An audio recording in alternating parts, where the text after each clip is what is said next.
Alright guys, so for today's speech, my current event's gonna be the migrant caravans, and I know that wasn't like current, but that was a couple years ago, but still, like, this is still a thing. Like, migrants and like the caravans are still coming up from Guatemala, El Salvador, and Honduras. Like, they're still trying to get into the United States, and this is like a problem because like they're just getting stuck at the border at their deportation, or they're getting like sent back to where they're coming from, or they're waiting in Mexico. I believe it's an important topic since we should all know about it, because these people are trying to start a better life here in the U.S. and like their home country, and in their home countries, like they're facing a lot of like adversity and hard times. I know this doesn't affect us like as people directly, but like if they were to get in, then like it would affect us, because then we'd have more people in the state to like look over. And then like our president Donald Trump, he's against this because like he believes that we should focus on the U.S. like and like our own citizens, like our own people. Like we already have too much to worry about ourselves.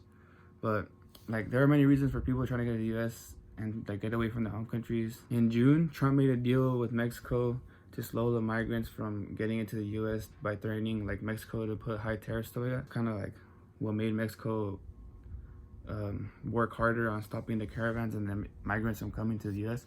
So like right now, there's a lot of people in Mexico stuck there, and like the fight against migration will be something that will last for a long time, since like that it's hard here to live here, like in the U.S., because like we kind of do have it easier than others, but we still gotta work for it, But like it's way harder in other countries, like over there they're struggling to like work, and like with corruption and all this crime and stuff like that, but everyone's trying to find the American dream. And then according to BBC News, Trump has made the fight against illegal migration to the U.S. a major policy issue, and has taken measures to deter entry across the border from Mexico, including plans for a border wall.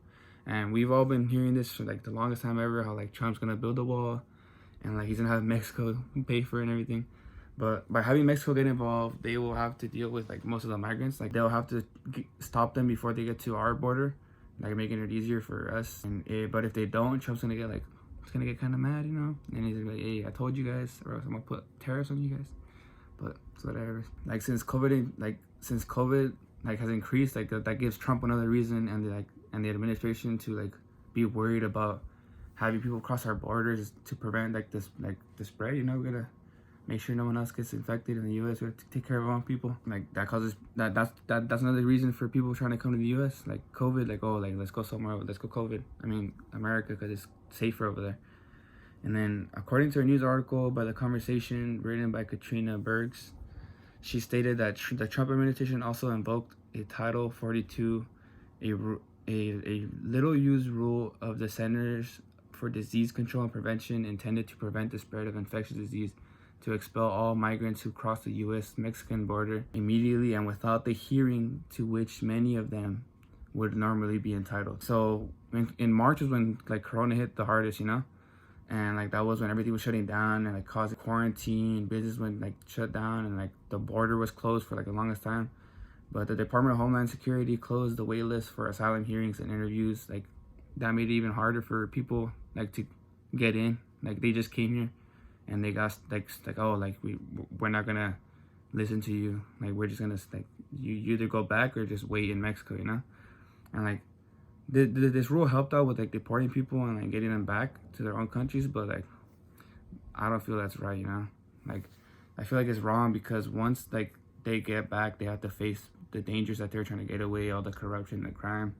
Like they're trying to come to the U.S. to like get a better life, That's all. But like there's probably like way more caravans on the way still, like, or groups of like migrants that still like haven't reached Mexico. But like due to everything that's happening, like they're probably gonna get stopped at the border, like at Mexico, because like Mexico isn't trying to deal with their president. According to the newspaper source from the NPR News, in a transcription by James Frederick, he said, "This means one thing is clear: the poverty, crime, and corruption people are fleeing in Central America has not changed." Like to me, when I saw that, I was like, yo, like people have been trying to like deal with them, but there's not much like people can do about it, like, oh, in their own countries, like unless they get help from us in the U.S. There's a lot of crime and gangs over there, like they have to deal with that, and like those are people who are corrupting their own like government, like they're in the system. Like El Salvador has to deal with the MS-13, the Mara Salvatrucha, and Guatemala and like Mexico, they have the cartel to worry about. And I feel that like there's not much we can do, like except for like spread the like awareness, you know, like be informed about it. But the government will do what it wants to do, you know. If they want to help, they'll help. But like if nothing's done about this, then like people are gonna still continue to try to get in. Like we're gonna continue to deport people, and then people are gonna try to get in. They're gonna get in illegally, or they're gonna find a way in. If not, they're gonna get stuck and they're gonna get sent back. It's just gonna be a cycle, and like everyone's gonna continue to migrate and try to have a better life, like in the U.S. These migrants are like trying to get into the U.S. in many ways. Like they cross the river, they like jump the border, they use trains, they go under, they use tunnels and everything. I'm gonna show you guys some pictures right now of like some migrants trying to cross, and like how many of them there are. Like it's a lot. But like I would show you guys other stuff, like how the crime and like is causing people to leave, like how like the cartels like threatening people. But that's like it's too much gruesome. It's too bad. Like those people are like dying, they're getting killed over there. But here's some pictures of people crossing the rivers, and like a packed train right here on the bottom. And like that's the Honduran flag, but there's like a bunch of migrants right there.